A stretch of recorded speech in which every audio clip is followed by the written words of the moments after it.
Welcome to Pharmacology Made Easy. Today we'll be looking at Pharmacokinetics and Pharmacodynamics, Part 1. Now, we know that pharmacology is basically the study of drugs. It can be divided into two main subdivisions, pharmacokinetics and pharmacodynamics. From the word kinesis, meaning movement, and from the word dynamics, meaning power.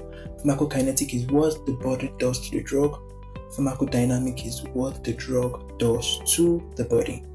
Let's look at pharmacokinetics. Pharmacokinetics (pK) is the study of the process of absorption, distribution, metabolism, and excretion of a drug. It describes how the body handles the drug over time. Pharmacokinetics (pK) is what the body does to a drug.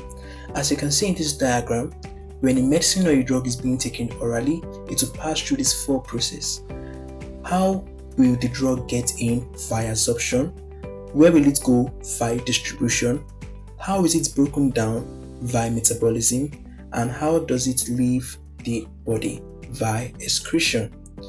These four processes are pharmacokinetic process, and they are key major organs that play a role in absorption, distribution, metabolism, and excretion or elimination regarding the pharmacokinetics of a drug. Absorption by the small intestine, distribution by the blood, metabolism by the liver, and excretion by the kidney. Excretion or elimination. Let's take a look at absorption. Absorption is the process by which a drug moves from its site of administration into the bloodstream. So for example, from the picture you can see, taking a drug orally, the drug will enter through your stomach to your small intestine, where it can be easily absorbed and diffused into the bloodstream. There are several factors affecting the absorption of drugs: the pH of the environment in which the drug is being absorbed, the route of administration of the drug, and also other factors. Talking about distribution of the drug, it is the process by which the drug is transported from the bloodstream to various tissues and organs throughout the body. Distribution can also be affected by the size of drug and the nature of drug that is flowing through the bloodstream.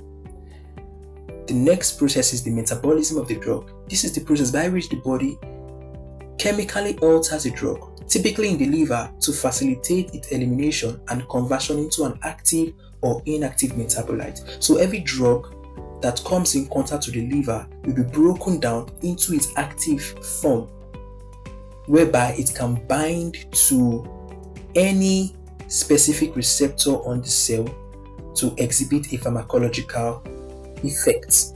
We have excretion. Excretion is the process by which the body eliminates a drug and its metabolites from the body, primarily through the kidney via urine, or the liver via bile, or the lungs via exhaled air, and also the intestine, the large intestine, via feces.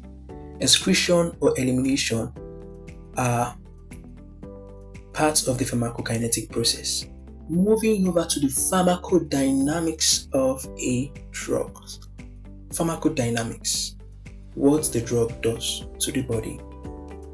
Pharmacodynamics is the study of the effect of drugs on living organisms, including the mechanism of action, receptor interaction, and biochemical and physiological response. Alternatively, pharmacodynamics (PD) is what a drug does to the body.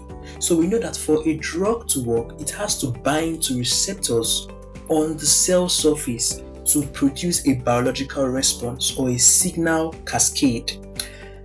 This is where agonism and antagonism comes in. Agonism is the interaction between a drug, which is an agonist, and a receptor, resulting in a response similar to a natural ligand, triggering a biological effect.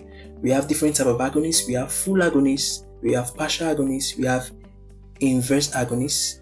Full agonists, they stimulate the receptor, maximally stimulate the receptor completely. There is full activation of a biological effect. Partial agonists, they stimulate the receptor but to a lesser extent. Inverse agonists, they decrease the receptor activity. We have various examples. We have opioid agonists, which is morphine, adrenergic agonist, which is epinephrine. An example like epinephrine is a drug or an agonist which helps to stimulate the adrenaline production, increasing heart rates. So we have adrenergic agonist. A ligand is any molecule, a drug, or a substance that triggers a biological response. As you can see in this picture above, we have a partial agonist and we have a full agonist. Now we talk about antagonist. It's a drug that binds to a receptor, blocking or reversing the action of an endogenous ligand or agonist, thereby inhibiting the biological response. We have different types of antagonists. We have complete antagonists that compete with the agonist for a receptor binding. We have non-competitive antagonists that alters the receptor function without competing with the agonist. We have irreversible antagonists that strongly binds to the receptor, permanently blocking the action. An example is adrenergic antagonists or beta blockers. They inhibit the signal cascade by the cell or the biological effect or response or biological processes exhibited by the cell. Let's take a quick summary of what we have learned so far. Pharmacology is divided into two main subdivisions. We have the pharmacokinetics and the pharmacodynamics. Pharmacokinetics is what the body does to the drug, the ADME acronym. Pharmacodynamics is what the drug does to the body. There are receptors on the cell which binds to drugs.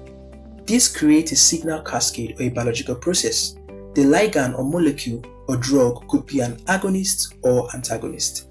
Agonists are those that trigger a signal cascade or a biological response, while antagonist blocks or inhibits a signal cascade or a biological response or effect. Agonists may be full, partial, or inverse. Antagonists may be competitive, non-competitive, or irreversible. And I've trust you learned so far in this short video. For more pharmacology videos like this, kindly subscribe and like the video. Subscribe to this YouTube channel and like the video. Thank you.